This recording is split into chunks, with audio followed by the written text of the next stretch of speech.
আসসালামু আলাইকুম। দেশ ও প্রবাস থেকে যারা আমার এই ভিডিওটি দেখছেন, আশা করি আপনারা অনেক ভালো আছেন। তো আজকে কথা বলবো 2025 সালে, মানে আমার এই ভিডিওটি দেখার পরে যারা সার্বিয়া এসে আপনার ইউরোপের সেনজেনভুক্ত যে কোনো দেশে যেতে চান, এই ভিডিওটি রিলেটেড হবে। বর্তমানে যেতে পারবেন কিনা, আসলে গেলে কী কী সমস্যা হতে পারে, আপনার ভিডিওটি রিলেটেড হবে। আপনি স্ক্রিন করে মনোযোগ সহকারে দেখবেন এবং আমার ফেসবুক পেজটি এবং ইউটিউব চ্যানেলটি ফলো দিয়ে রাখবেন। বর্তমানে আপনারা যারা আমার এই ভিডিও আপলোড করার পরে আপনারা নিয়ত করেছেন যে আপনারা সার্বিয়া যাবেন বা রোমানিয়া যাবেন, যে কোনো একটা আপনার ইউরোপের পার্শ্ববর্তী দেশে যেয়ে ওখান থেকে আপনি ইউরোপে মুভ করবেন। তো এটা এখন বর্তমানে অনেক ডিফিকাল্ট। আপনারা যারা 2024 বা 23 সালে যারা গেছে তারা তো আলহামদুলিল্লাহ পৌঁছে গেছে, কিন্তু এখন 2025 সালে যারা কাগজপাতি দেবেন, আপনাদের ভিসা কিন্তু আজকে কাগজপাতি দিলে আজকে হবে না। আপনাদের ভিসা কাগজপাতি দেওয়ার মিনিমাম 6 থেকে এমনকি 1 বছরও লেগে যেতে পারে, অনেকে তারও বেশি সময় লাগতে পারে। তো আমি ধরে নিই, ধরেন 1 বছর, মানে 2026 সালে যারা আপনার সার্বিয়া থেকে এখন যারা কাগজপাতি দেবেন তাদের ভিসা কিন্তু 2026 সালে ওকে হবে। তো আপনারা কাগজপাতি আপনার হওয়ার পরে, ভিসা হওয়ার পর, ফ্লাইট হওয়ার পর আপনার সার্বিয়া থেকে যারা আপনার বর্তমানে সার্বিয়ার ভিসা এমনি অনেক ডিফিকাল্ট, আপনার কাগজপাতি দেওয়ার পর আপনি ভিসা পাবেন কিনা এটা শিওর না। তারপরে যদিও ভিসা পান আপনার সার্বিয়া থেকে, কিন্তু এরপরে একটা যে বর্ডার আছে ক্রোয়েশিয়া, কিন্তু অনেক বিশাল হাট। বর্তমানে আপনারা হয়তো ইউটিউবে বিভিন্ন সোশ্যাল সাইটে আপনারা বিভিন্ন ধরনের ভিডিও দেখবেন যে আছে অনেকেই আপনার সার্বিয়া থেকে, আপনার রোমানিয়া থেকে ইটালি গেছে, কিন্তু কতজন যে এই পথ থেকে নিঃস্ব হয়ে গেছে এটা কিন্তু আপনারা এরকম ভিডিও কখনো দেখেননি। আর এরকম ভিডিও ইউটিউবে আপলোডও হয় না। আমার সাথে আপনারা যারা আমরা এই সোশ্যাল মিডিয়ায় কাজ করে, আমাদের সাথে কিন্তু বিভিন্ন ধরনের লোকের সাথে আপনার কথাবার্তা চলে, বিভিন্ন ধরনের লোকের সাথে কথাবার্তা চলে, বিভিন্ন ধরনের লোক আমাকে পার্সোনাল টেক্সট করে যে ভাই এই রিলেটেড ভিডিওগুলো করলে পারে হয়তো অনেক উপকার হবে। তো এখন বর্তমান 2026 সালে যারা আপনার সার্বিয়ায় যাবেন, মানে ইচ্ছুক, মানে 2025 সাল তো আপনার এখন জমা দিলে 2026 সালে সার্বিয়া যাবেন। তো এখন বর্তমানে যদি এই নিয়ে থাকে তাহলে আমি আপনাদেরকে পার্সোনালভাবে সাজেশন করব, আপনারা সার্বিয়া না গেলে আপনাদের অনেক ভালো হবে।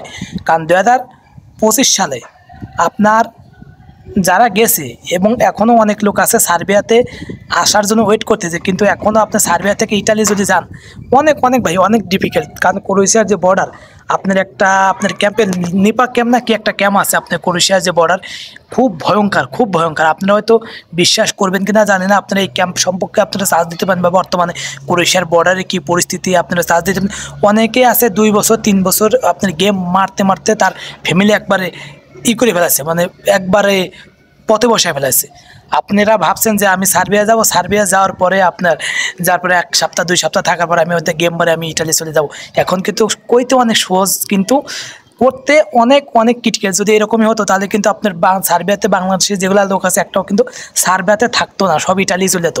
এখানে আরেকটা কথা আছে, আপনারা যদি সার্বিয়াতে যায় স্টে করে মিনিমাম 1 থেকে 1.5 বছর বা 2 বছর 3 বছর যে কাজ করতে পারেন, দেখা যাচ্ছে একটা ভালো আপনার পার্মানেন্ট রেসিডেন্ট কার্ড তো আপনার 5 বছরের সার্বিয়াতে অ্যাপ্লাই করা হয়। তবে আপনি 2-3 বছর কাজ করার পরে যদি আপনার ওখানে টেম্পোরারি একটা কার্ড দেয়, যেমন আমাদের মিডিল ইস্টে আপনার আকামা বলে, অনেকে একামা বলে আপনার, তো এইগুলা ওই দেশে আপনার টেম্পোরারি একটা রেসিডেন্ট কার্ড দেয়, যে কার্ডটা আপনার মনে করেন ভিসা সিস্টেমেই এটা আপনার। এই কার্ড পাওয়ার পরে হয়তো আপনি ওখান থেকে ট্রাই করে আপনার বৈধভাবে যদি যেতে পারেন তাহলে যেতে পারবেন, কিন্তু অবৈধভাবে এখন সার্বিয়া থেকে যারা আপনার ইটালি বা আপনার ইউরোপভুক্ত সেনজেনভুক্ত যেগুলো দেশ আছে সেগুলোর দেশে মুভ করতে পারবেন, এটা আসলে এই আশাটা ছেড়ে দেওয়াই ভালো। কারণ বর্তমানে আপনার অনেক হার্ড হচ্ছে এবং আপনার ইটালিকন, ফ্রান্সকন এগুলো দেশ কিন্তু অধিবাসীদের জন্য অনেক ধরনের নীতিমালা আস্তে প্রয়োগ করতেছে।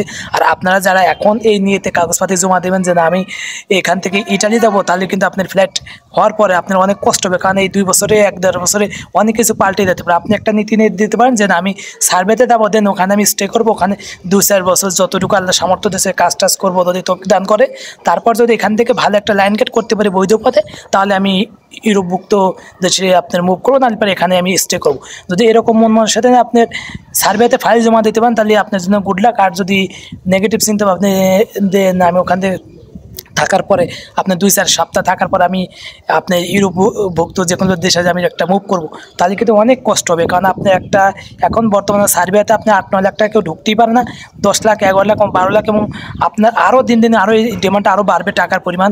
তো আপনারা যারা এখন বর্তমানে নিয়ত করেছেন যে আমি সার্বিয়া থেকে আপনি ইটালি যাব, এখন বর্তমানে অনেক হার্ড আছে এবং ভবিষ্যতে আরও বেশি হার্ড হবে। কারণ অবৈধ পথে এই সার্বিয়া কিন্তু আপনার লিবিয়া ক্যাটাগরি শুরু হয়ে গেছে। আপনারা রিসেন্টলি কিছু ভিডিও আমি দেখি আমাদের সামনে আসে আশেপাশে যে আপনার অনেক দালাল আছে, তারা আপনার অনেক মাসে টাকা পয়সা মেরে দেয় এবং রাস্তাঘাটে লিবিয়া কিন্তু এখন বর্তমানে বাংলাদেশের লোক খুব কমই যায়, তারপরেও অনেকেই যায়, কিন্তু সার্বিয়া ওই লিবিয়া ক্যাটাগরি হয়ে গেছে। দালাল মাফিয়ার চক্র আপনার যে আতঙ্ক ঘর, মানে একটা আপনার বলে যাই হোক একটা, এই যে আপনার বলে না যে আপনাকে নিয়ে আপনার মুক্তিপণ চাওয়া, সেটা আপনার শুরু হয়ে গেছে। ইনশাল্লাহ আপনারা যাওয়ার পরে আমি আপনাদেরকে পার্সোনাল সাজেশন করবো, আপনারা আপাতত স্টে করে আপনি কয়েক বছর সার্বিয়া থাকার পরে আপনার ওখান থেকে দেন আপনার বৈধ পথে কোনো দেশে যান। অবৈধ পথে আমি কখনো সাজেশন করি না, আপনারাও এই নিয়ত নিয়ে বর্তমানে সার্বিয়াতে ফাইল দিন না, দিলে পারে কিন্তু অনেক পশ্রাতে হবে। তো ভালো থাকবেন, সুস্থ থাকবেন এবং আমার চ্যানেলটি সাবস্ক্রাইব করে পাশে থাকবেন। কোনো ভুল টুটি হলে অবশ্যই ক্ষমা দৃষ্টিতে দেখবেন। আসসালামু আলাইকুম।